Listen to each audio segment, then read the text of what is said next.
전술 얘기하기 전에 인터뷰 관련해서 제가 정말 뭐도 아니지만 꼭 말씀드리고 싶은 게 있습니다. 본인을 버렸다고 하시고 대한민국 축구밖에 없다고 하면서 뭔가 희생하는 자리에 가는 듯한 뉘앙스로 말씀을 하시더라고요. 전 국민이 국가대표 감독 해달라고 매달리지 않았습니다. 마치 모든 사람들이 국가대표 감독을 다 하기 싫어하는데 본인이 맡아준 것처럼 얘기하시는데 그건 희생이 아닙니다. 초등학교 때 2002 월드컵을 보고 축구에 흥미라는 것이 생긴 저에게 홍명보 선수는 영웅 그 자체였습니다. 특히 스페인전에서 승부차기 마지막 골을 넣고 4강을 확정지으며 주장환장 차고 기뻐하는 모습은 아직도 머리에 생생합니다. 정말 최고였죠. 그런데 왜 이렇게 변하셨나요? 정말 많이 실망입니다. 뭐 이러니 저러니 해도 이제 우리나라 국가대표 감독이 될 거기 때문에 전술이 어떤지는 알아봐야겠죠. 가장 최근 3경기를 보고 왔습니다. 이긴 경기, 진 경기, 비긴 경기를 하나씩 보고 왔고요. 뭐 진짜로 라볼 피아나를 쓰는지 비대칭 3백을 사용하는지 이런 것도 확인해보고 주로 보여지는 패턴이나 전술적인 특징에 대해서 말씀드려보도록 하겠습니다. 일단 가장 이슈가 됐던 라볼 피아나적 요소는 뭐 실제로 경기 중에선 그렇게 많이 드러나지 않았던 것 같습니다. 만약에 라볼 피아나를 쓴다고 하면 수비형 미드필더 중에 한 명, 예를 들어 고승범이라고 가정했을 때 고승범이 내려오고 윤일록이나 심상민 둘 다 위쪽으로 올라가면서 아타르 엄원상이 안쪽으로 좁히는 식의 플레이가 많이 나와야 했죠. 근데 제가 경기를 보면서 실제 느낀 건 고승범, 보야니치, 투볼란치가 실제로는 센터백 사이에 들어가는 일은 별로 없었고 그냥 일반적인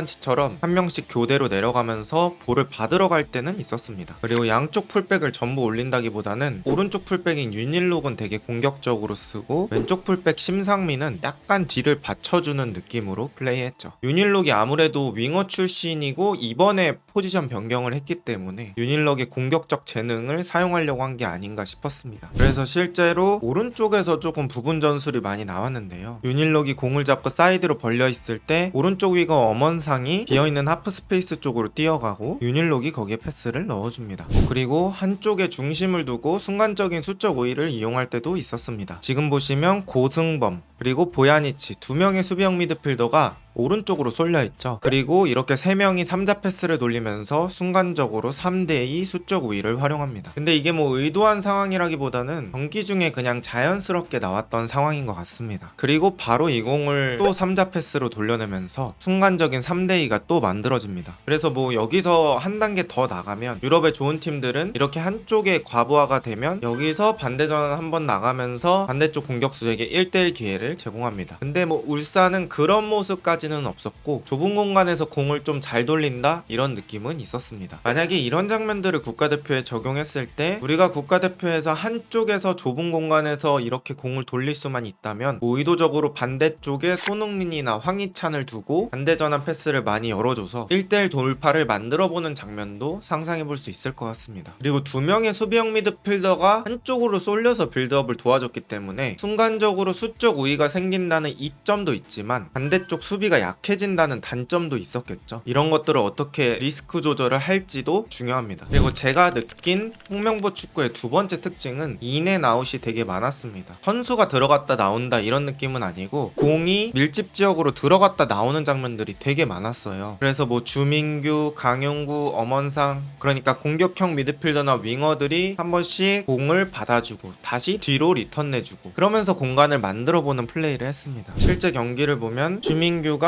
고승범에게 고승범이 보야니치에게 공을 내주고요. 뭐 다시 돌리다가 강윤구가 보야니치에게 보야니치가 반대쪽으로 공을 주는 경우도 있었습니다. 좋게 말하면 소유권은 계속 유지가 되는데 또 어떻게 보면 답답하다는 느낌을 받을 수 있는 요소가 아닌가 싶습니다. 제가 느낀 세 번째 특징은 울산은 전방 압박을 빡세게 하지 않는다는 거였습니다. 전방 압박 제대로 못했을 때가 우리 클린스만 아시안컵 때고요. 그때는 오히려 전방 압박하면서 간격이 벌어지는 리스크가 있었습니다. 그런데 울산은 센터백들끼리는 그냥 공 돌리게 냅두고 뒤에 물러서서 수비 대형을 잡았죠. 뭐 이렇게 전방 압박이 없다는 건 어떻게 보면 최상위급의 주도하는 축구랑은 조금 거리가 있다는 뜻입니다. 예를 들어서 지난 시즌 아스날의 아르테타 감독이나 리버풀의 클롭 감독은 높은 지역에서 전방 압박하고 상대의 롱볼이나 걷어내기를 유도했습니다. 그러면서 다시 소유권을 얻어낸 뒤에 공을 돌리면서 체력 회복하고 주도적인 축구를 했죠. 저는 저는 주도적인 축구의 최상위 모델이 전방 압박과 빌드업이 같이 갖춰져 있는 축구라고 생각을 하는데요. 그 정도까지는 아니었다고 느꼈습니다. 자, 그럼 홍명보 감독의 울산 축구를 제가 느낀 대로 정리해보면, 첫 번째, 이임생 기술이사가 말했던 라볼피아나적 요소는 뭐 경기 중에 그렇게 많이 나오지 않았다. 가끔씩 수비형 미드필더 중에 한 명인 선수가 내려가서 공을 받아줄 때는 있었지만, 뭐 황선홍 감독이 임시 감독할 때보다도 라볼피아나적 요소는 더 적었다라고 저는 느꼈고요. 두 번째는 좁은 공간에서 공 돌릴 때는 꽤 괜찮은 모습들이 나왔다. 요거를 국가대표에서 적용하면, 거기다가 바부아에서 반대 전환까지 하는 걸 접목을 시킨다면 그런 것들은 좋은 장면이 만들어질 수도 있겠다라고 생각을 했고요. 세 번째는 전방 압박은 그렇게 많지 않았습니다. 그건 예를 들어서 중동팀 같은 팀을 상대할 때 우리가 90분 내내 눌러놓고 플레이하는 게 불가능할 수도 있다는 말입니다. 때로는 중동팀한테 공격권을 내주고 우리가 수비만 해야 되는 시간이 있을 수도 있다는 거죠. 결국엔 울산하고 국가대표의 선수가 다르기 때문에 국가대표 와서